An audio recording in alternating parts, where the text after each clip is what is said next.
j'aime bien votre affiche, j'ai beaucoup aimé le Bus Rouge, là, il y a 2 ans, et celle-là est pas mal non plus, ça me rappelle mes jeunes années, quand j'étais en 4e ou en 3e, ou en seconde, et que j'allais à Piccadilly. Je ne sais pas si j'y ai appris grand-chose, mais en tout cas, je visitais, et à nous, etc. Donc, cette année, c'est important qu'en France, il y ait, à l'occasion, là ça revient très sérieux, de la célébration et de la célébration du 100e anniversaire de la Première Guerre mondiale, de la commémoration des années 14-15, il est important que nos alliés, car ils étaient nos alliés, et ils sont toujours d'ailleurs nos alliés britanniques, qui sont venus se faire casser la gueule sur le sol de France, y compris d'ailleurs les Australiens, et vous avez des Australiens qui sont présents ici, qui seront présents dans le festival.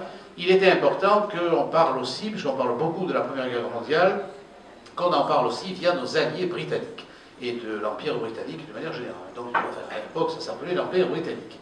Donc, je crois que c'est une très bonne idée de montrer cette mondialisation culturelle qui est évidente aujourd'hui, qui l'était peut-être moins à l'époque. En tout cas, ils ont traversé les océans et la Manche et les océans plus lointains pour venir nous permettre de toujours être libres comme nous le sommes aujourd'hui. Et ça, c'est vraiment un bel hommage que vous pourrez leur rendre le moment venu. Et puis, il y a autre chose. Moi, je vais dans tous les concerts des arènes l'été. Et je me souviens parfaitement de Metallica, de ce concert de Metallica qui a été filmé par Don Kent, qui sera présent parmi vous. Ça a été un des très grands concerts dans les arènes, puisqu'ils ont fait leur clip vidéo à ce moment-là, c'est lui qui l'a fait, et c'est une affaire extrêmement importante, puisqu'on me disait encore, vous disiez que c'était l'une des vues sur Internet les plus fréquemment demandées. Et puis avec les ventes de DVD aussi, bien sûr, ça on leur souhaite beaucoup, mais ça a marché tout de suite très bien, et cela montre l'importance d'une part de nos arènes, d'autre part du festival de musique que nous y organisons l'été, et cette année l'affiche est encore plus importante que d'habitude, et puis c'est bien, c'est tout à fait sympa que le réalisateur de ce clip extrêmement emblématique de ce DVD soit là avec vous. Et puis moi j'ai eu un peu une affection particulière pour The Book of Kells, parce que je suis allé une fois, la première fois que je suis allé en Irlande, je suis allé exprès en Irlande pour voir le Book of Kells. Je n'ai pas été déçu. J'y suis allé même plusieurs fois, parce que je savais qu'il tournait les pages tous les jours, pour voir que ça s'abîme, hein, n'est-ce pas? Et je me réjouis d'avoir vu ce livre. J'y suis retourné il y a 2 ans, je suis revenu au Trinity College, et j'en ai été ravi. Et je trouve que ce dessin animé est tout à fait exceptionnel. C'est tout à fait chouette, superbe, onirique, très sérieux, et à la fois, et cela fait passer un moment étonnant que de voir cette production. Voilà ce que je voulais vous dire. Je vous ai un peu parlé de moi, mais bon, il y a des liens entre vous, entre nous tous. Il faut qu'on ait des liens intellectuels et de sympathie. Sinon, on raconte des trucs un peu, des choses banales. Je passe pas avoir l'habitude de le faire. Donc je vous remercie, et puis je vous dis que j'ai eu la chance, si j'ai eu la chance à l'école normale d'avoir une exceptionnelle professeure d'espagnol, qui aussi s'occupe d'anglais, eh bien j'ai eu moi-même, dans ma vie scolaire, depuis la 6e à la terminale, j'ai eu 2 professeurs d'anglais, je n'en ai eu que 2, M. Dugas et M. Chambon, et qui m'ont permis, par cette continuité et la passion qu'ils y mettaient, la pédagogie qu'ils avaient, de faire en sorte que quand je vais en Angleterre, en Irlande ou ailleurs, eh bien, je peux dire des choses aux jeunes femmes de ces pays sans avoir besoin de truchement. Voilà, bon festival, je vous souhaite tout ce bonheur du monde.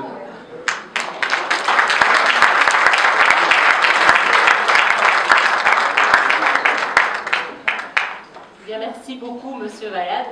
Merci d'être toujours là, de nous soutenir et d'être présent, de prendre sur votre temps, c'est très occupé, pour venir donc nous soutenir.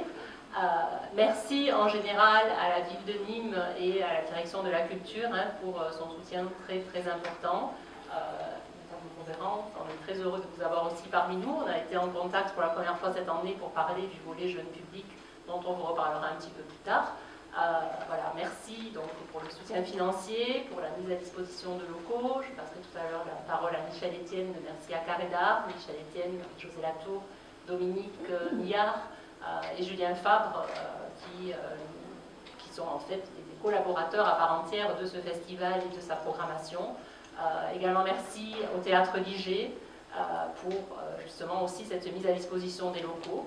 Donc le festival, comme tous les ans, va se dérouler ici à Carré d'Art, au Théâtre Liger, au cinéma Le Sémaphore, qui est aussi un partenaire très important.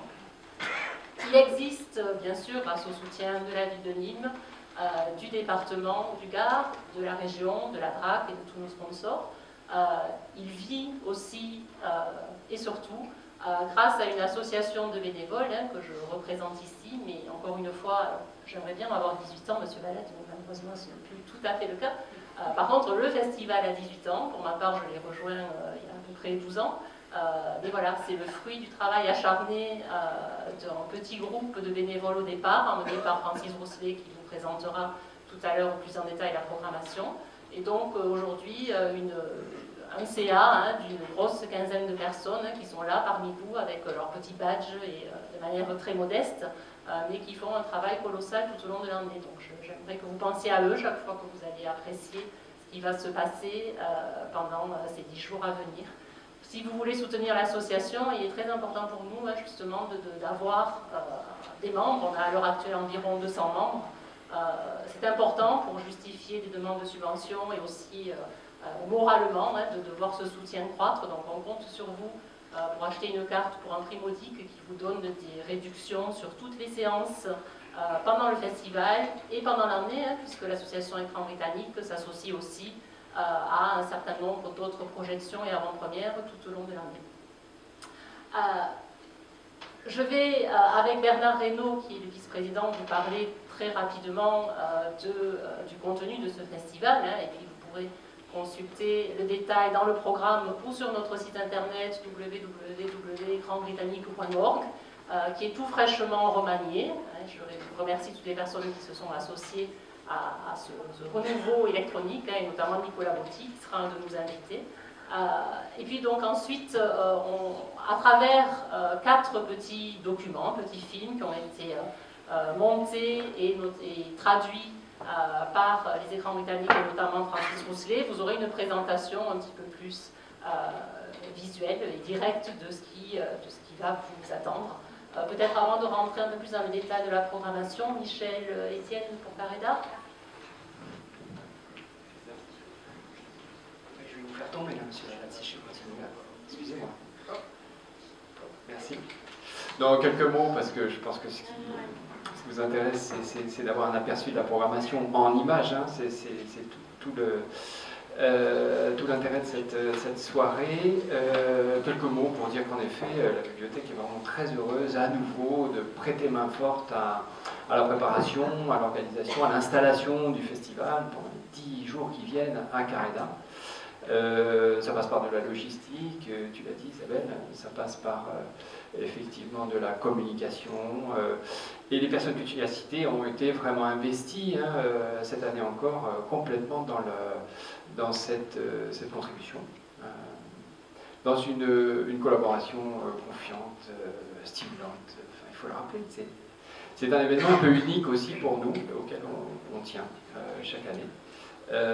Et puis nous contribuons en effet, et tu l'as dit aussi, à la programmation, dans le sens où nous proposons cette année encore un volet jeune public. Et Dominique Millard a construit ces propositions qu'elle vous présentera à la faveur de la projection d'un petit court-métrage.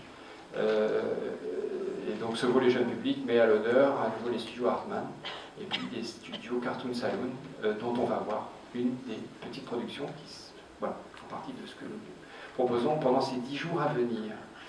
Voilà. Merci. Merci. Et donc, notre timing étant excellent, décidément, cette année, je suis très heureuse de laisser la parole à Alain Nouaille, directeur du Sémaphore, qui vient de nous rejoindre. Et donc, c'est très bien qu'il soit là aussi, puisque, comme je vous le disais, le Sémaphore est un partenaire extrêmement important, où va se dérouler, on va montrer tous les films d'actualité, et l'actualité est très riche cette année, mais aussi, il va y avoir un certain nombre d'autres séances, et notamment une séance en présence de Richard Lester, dont on va vous parler tout de suite, après, quand on va rentrer dans le détail de la programmation, et qui est notre invité d'honneur de cette année.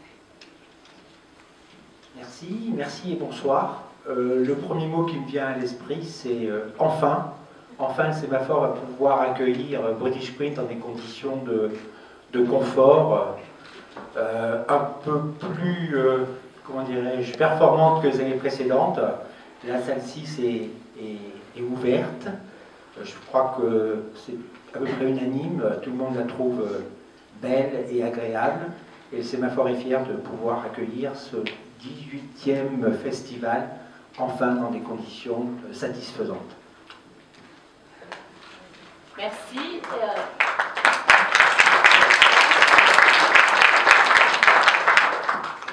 Donc pour vous parler rapidement de l'ensemble de la programmation avant d'entrer dans la présentation à travers les 4 petits films qui vont vous être montrés.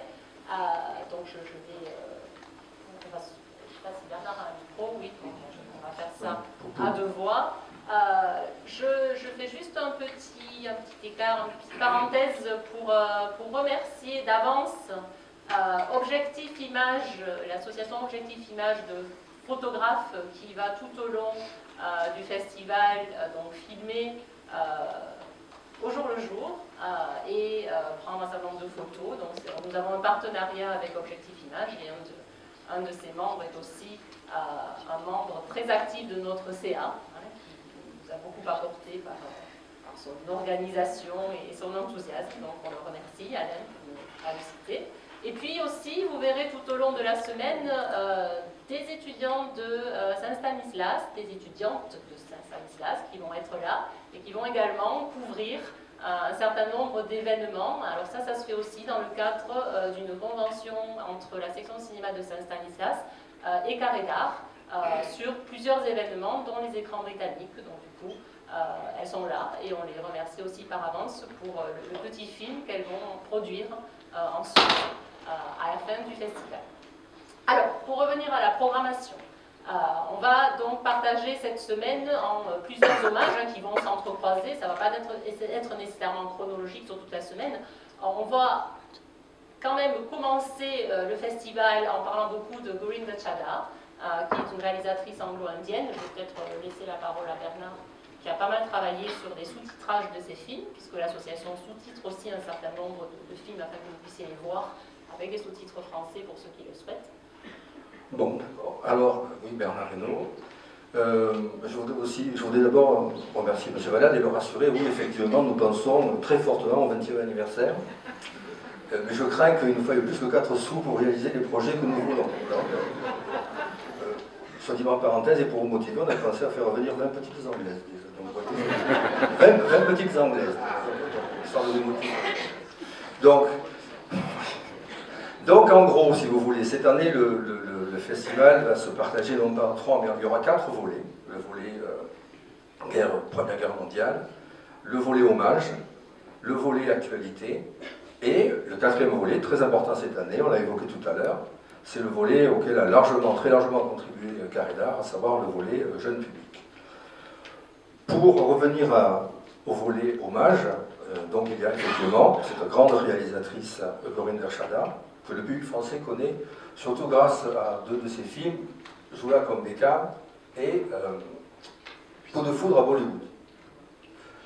Nous allons les présenter d'ailleurs ces 2 films, et le premier film qu'elle a réalisé, et qui s'appelle Je suis anglais, mais et qui est tout à fait fascinant, dans la mesure où ce que disent ces jeunes britanniques d'origine bengali, pakistanaise, indienne, pourrait être dit aujourd'hui par de jeunes Français d'origine algérienne, tunisienne, marocaine ou africaine. Et le parallèle et le transfert est absolument fascinant. 2 autres de ces films seront présentés. Et les autres hommages sont donc Richard Attenborough et bien sûr, nous l'avons évoqué tout à l'heure, Richard Lester. À travers Richard Attenborough et Richard Lester, nous allons pouvoir également traiter le thème principal qui est la Première Guerre mondiale. Parce que ce n'est pas comment dire, une présentation univoque, mais au contraire chorale. Il y a par exemple de Richard Lester, Comment j'ai gagné la guerre, et de Richard Attenborough, que la guerre est jolie, qui nous a causé énormément d'ennuis et que nous avons dû sous-titrer en catastrophe, et je considère, j'ose à peine plaisanter là-dessus parce que le sujet est vraiment horrible, mais je considère qu'Isabelle et moi sommes 2 victimes collatérales de la Première Guerre mondiale. Pour tout vous dire, c'est un film qui nous est arrivé la semaine dernière, qui devait nous être envoyé avec des sous-titres français, qui passe demain soir à l'IG, qui nous est arrivé avec des sous-titres anglais. Il n'existait pas de version sous-titres français. Donc nous avons eu un week-end pour nous atteler à la traduction et puis ensuite mettre à l'ouvrage la personne qui grave les sous-titres pour vous. Donc nous avons passé un week-end guerrier.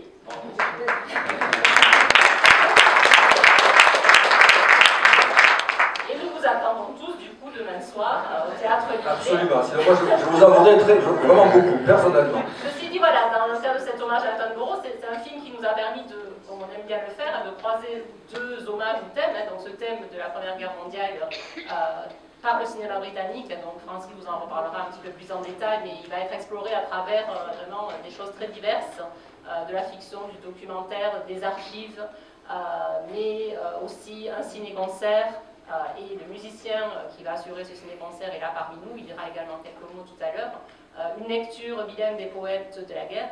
Donc ce film d'Attenborough, Oh que la guerre est jolie, est une approche très intéressante qui a été très très critiquée lors de la sortie du film, puisque c'est une approche parodique et musicale, mais vraiment extrêmement plaisante à regarder et intéressante. Je te laisse dire quelques mots d'actualité et puis on lance les petits films. D'accord. Juste un mot, parmi les films qui vous seront présentés sur la Première Guerre mondiale, il y a deux films d'archives, enfin de montage d'archives qui sont absolument inédits. L'un qui a été réalisé pour nous par le Musée impérial de la guerre, et l'autre, des archives britanniques, et l'autre des archives australiennes qui ont été spécialement aussi travaillées pour nous, présentées pour nous, assemblées pour nous par, entre autres, Hélène de Ruder, qui est présente, et nous avons aussi invité Inès Barané, qui est une universitaire australienne, qui viendra les commenter. Donc ce sont des documents que personne n'a vraiment vus, et qui sont donc à l'exclusivité d'Élie-moi. Donc pour le sujet actualité, on va essayer de faire vite quand même. Le sujet actualité, cette année, il est assez riche, je crois que j'ai compté 18 films l'autre jour, me semble-t-il. Donc nous avons des avant-premières, dont une ce soir, c'était l'avant-première ce soir? Non, peut-être pas. Oui. C'est pas une avant-première, le film est sorti, mais il n'a jamais été montré à Nîmoise. Voilà. C'est une première Nîmoise. Voilà, c'est une première Nîmoise, c'est The Riot Club, le club très select d'Oxford qu'a fréquenté le Premier ministre David Cameron. Nous avons également en première Nîmoise une petite histoire, une courte histoire du temps, c'est ça? Merveilleuse histoire. Une merveilleuse histoire du temps, dont un biopic de Stephen Hawking, dont l'acteur principal a été récompensé de l'Oscar. Nous avons deux avant-premières, Still Life et X plus Y. Donc Still Life, c'est une histoire qui a l'air un petit peu, bon, pas très gai, mais qui mérite mieux que ce qu'on peut en dire en quelques mots, à savoir un employé qui est chargé de retrouver les familles des corps que personne ne réclame à la mort. Voilà. Et quant à X plus Y, c'est un film qui raconte, enfin, ça parle de maths naturellement, mais les maths ne sont pas le sujet, et c'est l'histoire d'un autiste et comment un autiste arrive justement à retrouver le sens des relations humaines par justement ce qui est le contraire des mathématiques, c'est-à-dire l'irrationnel, l'émotionnel, et pas bien sûr la raison, et ce qu'on peut démontrer. Et enfin... Donc en fait, il y a beaucoup de choses, on ne va pas rentrer dans les détails de tous les films, mais voilà, il y en a vraiment pour tous les goûts, pour tous les âges, pour tous les publics. Des grosses productions, des films un peu plus rares, hein, tous les sujets sont abordés, des documentaires musicaux, dont celui qui sera présenté par Don Kent. Il y a même un film inédit sur le football pour les amateurs, qui est très intéressant. Et puis en clôture, pour la première fois, un film fantastique, donc qui n'est pas un film d'actualité dans la mesure où il vient justement d'être représenté et restauré, mais qui est un film de Jerzy Skolimowski, un film fantastique qui s'appelle Le Cri, qui a été primé à Cannes, et donc qui ressort sur les écrans. Donc on va finir par ce genre-là qu'on a jusqu'ici assez peu exploré, mais qui en fait résume bien la diversité de la programmation, merci, de cette année. Donc je vais maintenant appeler Francis Rousselet, qui est le fondateur du festival, qui est le directeur artistique, qui est complètement épuisé parce que ça fait une semaine justement du travail sur des traductions, des gravages, des essais techniques, etc. Mais donc à qui on doit le petit montage de ce soir et les petits films qui vont suivre. Je vais être très bref parce que je pense que des images valent mieux que de longs discours.